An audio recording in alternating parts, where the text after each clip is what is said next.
By the way, okay, record now. Yeah, okay, it's recording. Yeah, cool. Okay, so Jeffrey Leung, young artist and curator and writer, live in Hong Kong Island. You used to be associated with one particular gallery, but now you're doing more freelance stuff. Right. And a few years ago, you're doing more art, but now you're doing a bit more writing and curating. What gallery you were saying something about an avant-garde? There was an avant-garde gallery a Chinese avant-garde gallery that you were working with before. What's it called? Hanat Tisa Gallery. And who was the director? The director is Johnson Zhang, Chang. Is Zhang. He's a Zhang. Yeah. Is he Dalugan? 对。Okay, where's he from? Shanghai. Shanghai. Yeah. This gallery actually was a dealer at the same time. Yeah. He, the director do the art business, but also create shows overseas. Really? Oh, he's a major guy, kind of. Yeah. Wow. Yeah. And especially focus on the so-called post 98 Chinese artists, which means the group of the artists who were very active in China since around mid-80s or the old guys too. Yeah, the people around Wuhan, those people. Which means the group now very famous on the auction levels. They are now famous on an auction level. Yeah. But this is the generation before Yang Fudong. Oh, right. It's not Yang Fudong. It's the older, a little bit older. Right. It's not Xiao Fei. It's a little bit older. Yeah. Older than them. Okay, and Zhang is their agent and their gallerist. Yeah, and also in Hong Kong, but they must also have different ones. Yeah, of course. In Shanghai and New York and places like that. Right. And why did he come to Shanghai? Why did he come to Hong Kong? Why did Zhang come to Hong Kong? Actually, his family lived in Hong Kong after the World War. A typical case of the mainland. And then he went back to Shanghai after that. Or not did back. He stayed in Hong Kong. He stayed in Hong Kong. Yeah, but traveled a lot everywhere. Okay, so he speaks Guangdonghua and Putonghua. Of course, and other Chinese dialects. Okay, so he was born in Hong Kong, or he live in Hong Kong. He lived in Hong Kong, but he's from a Shanghai background. Yeah. What about you? Are you from a Guangdong background? I'm very Hong Kong. You're from a Guangdong background originally. I'm actually born in Hong Kong. 你去香港 and 你的妈妈爸爸香港人 All in all Hong Kong. But what about the grandfather and great grandfather? In Guangdong. Guangdong. Guangdong. 不是上海的 No. That's Guangdong. Okay, no, that's interesting because it was always by Fenji Shi Shanghai, by Fenji Basha, Guangdong. No, it's an interesting. So he was a Shanghai guy, and a lot of big business was always Shanghai, wasn't it? In Hong Kong. Right. Not people like Li Ka-shing, but others. Yeah. 2001. Okay, 8 years ago. Yeah.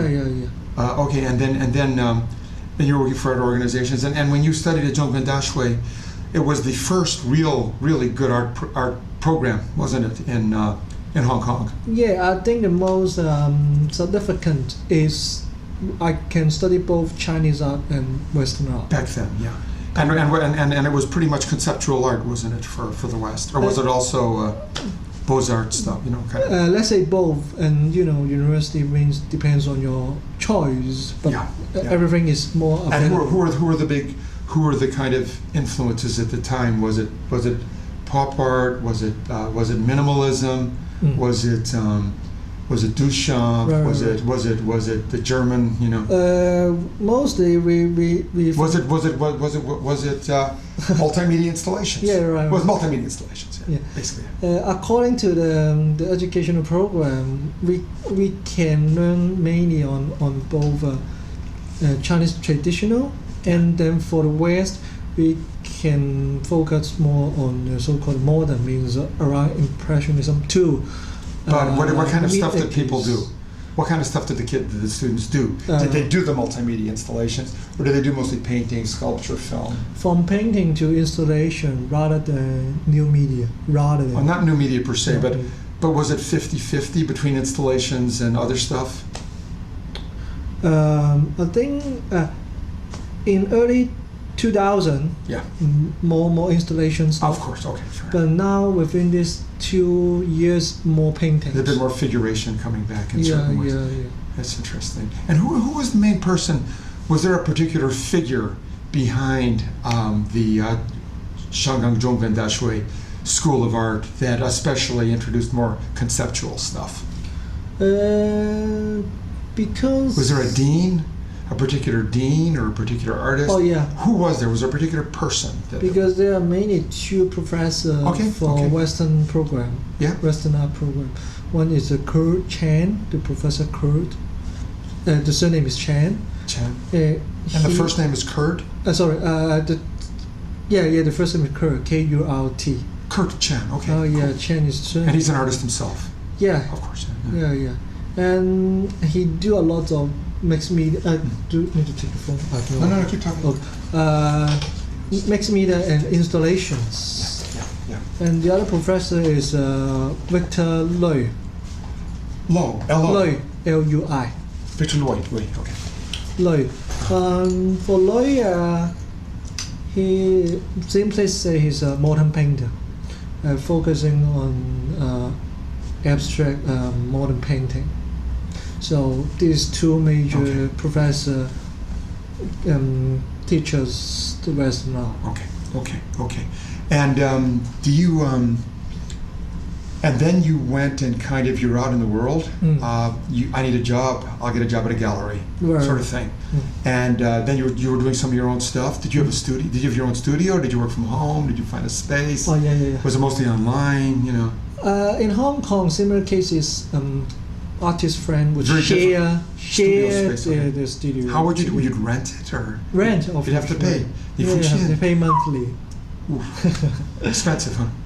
How much were you paying like a month, you guys then?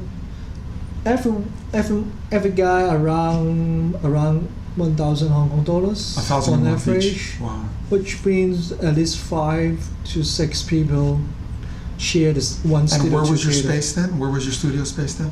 Of the where? Tainali. Yeah, I know. Most of them would locate in a industrial area called 410. Okay. 410 actually is an industrial area next to Chinese University. Okay. Is that new territories? In territory. It's a new territories. Yeah. Okay, north of Kowloon. Yeah. Right. Okay. Yeah. Because it's the old industrial area, so that's why relatively you can afford the rents. Regarding the price, the rental. And do you still have a studio? Yeah. It's still up there. Yeah. I share with 5 other artists. Okay. But for me, because I write and curate, which means I mainly store the books rather than stuff, artwork over there.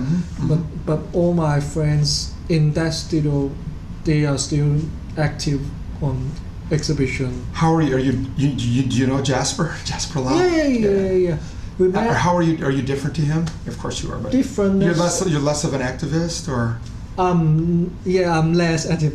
He's very activist. Yeah. I'm more focused on writing, or let's say record the local art history, local visual art history. Okay. Yeah, because what I understand is in Hong Kong there are a lot of artists, but we are still in lack of the research or studies. And you're about 30, 29, 32. And Jasper must be 45. Something like that. Yeah. He's amazing energy, doesn't he? He's amazing. I do agree. Yeah. Wow. So, but you're spending a lot of time now writing. Is this kind of catalog stuff or newspaper or? Both. Mainly for regular contribution is newspaper.